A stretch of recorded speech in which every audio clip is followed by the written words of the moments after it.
Jinhsi is Wuthering Waves' newest 5-star character. She'll be the first limited main DPS, and she's of the Spectro element.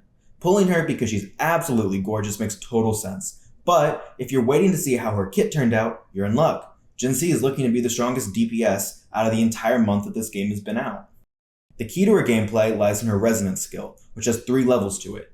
In its base form, if you don't build up with anything and use it, she will dash forward and deal Spectro damage. If you use 4 basic attacks or her intro skill, and then use her resonance skill, it will deal Spectro damage and put her in the incarnation state. The incarnation state changes her basic attack, heavy attack, resonance skill, dodge, and dodge counter. This is the state that you want to focus on getting her into. You'll know that she's in it because she'll grow horns on her head and her resonance skill icon will glow gold. After 4 incarnation basic attacks, incarnation will end and her resonance skill will gain something called Illuminous Epiphany. With Illuminous Epiphany, Jinhsi gains Ordnance Glow, where basic attacks are replaced with a new heavy attack, and the resonance skill will summon Gyarados to use Hyper Beam. I mean, she summons a dragon to launch a beam of Spectro damage.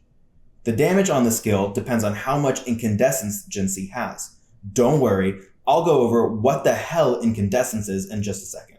Now, remember, Jinhsi will consume up to 40 points of incandescence. Each point that she consumes increases the damage. When casting Illuminous Epiphany, Jinhsi gains Unison once every 25 seconds. When she has Unison, switching out to another character will remove it from her and then trigger the next character's intro skill.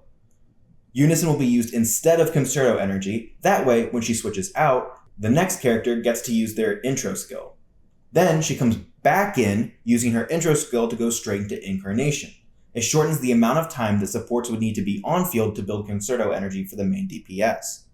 Now, back to Incandescence that I mentioned earlier that her Illuminous Epiphany skill consumes. These are points kind of similar to Concerto Energy that Jinhsi can hold up to 50 of.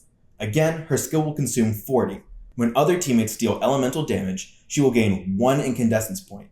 Every hit of the elemental damage gives her 1 point every 3 seconds, unless you use Jinhsi's outro skill, which will reduce the rate to allow teammates to build her incandescence at 1 point every second. Her intro skill, besides just triggering her incarnation, will also deal Spectro damage. Now, if you're confused, buckle up, because her ultimate is even more convoluted. You press it, and it do big damage. That's it. Jinhsi also has some great sequences, but you don't need them for her to be good. They generally just give her a damage increase. Notably, S2 gives her full incandescence points when she's off field at least 4 seconds. This allows her to front load more for damage.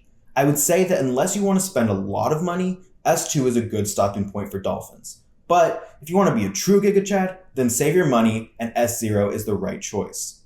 Jinhsi's echoes aren't anything crazy. Obviously, a 4-3-3-1-1 of the Spectro set is going to be the best lineup. The new boss Jue will be her best 4 cost, and for the 3 costs, you want to go 1 Spectro damage and 1 attack percent. You can go 2 Spectro or 2 attack for very similar results, so don't go crazy farming. But as of now, her best endgame 3 costs are looking to be 1 Spectro, 1 attack. The 1 costs are both attack percent. For substats, energy recharge until 30% is key. After that, go for crit rate, crit damage, resonance skill damage, attack percent, and liberation damage in that order. Onto weapons, Jinhsi has good options. Of course, her best in slot is Ages of Harvest, her signature weapon. After that, Gion's weapon, Verdant Summit, and the standard broadsword will be best. If you need a 4-star option, Helios Cleaver and Autumn Trace are very competitive. Any good Jinhsi teams needs Jinhsi herself. After that, there are 2 spaces to fill. You generally want an off-field sub-DPS to help build her incandescence and a sustain unit. Her best sub-DPS options are Yinlin, Mortefi, and Yuanmu in that order. The best sustains are, surprise surprise, Verena or Baiji. Of course, other characters can work with her, like Tauki, but this selection will offer the best results. Yinlin excels in AoE, and Mortefi is a lot more single-target oriented. Yuanmu is a great option if you don't have either of them. Now, I'm so excited about the arrival of Jinhsi. Rolling 4 has been so much fun. If you want to see how that went, check out the video coming out right after this one. Jinhsi is currently the best DPS. Now, I won't label that power creep because she's the first limited 5-star main DPS, but always be on alert for that. Main DPSs are the most likely to become obsolete, so waiting for her rerun to see if there's another DPS you like more or one that performs better is always a smart idea. If you do want to pull her now, I doubt you'll be disappointed. She looks great, she performs great, and everything she does is so smooth and so graceful. Anyway, thanks for watching this video out of all the better options, and I hope to see you in the next one. Peace.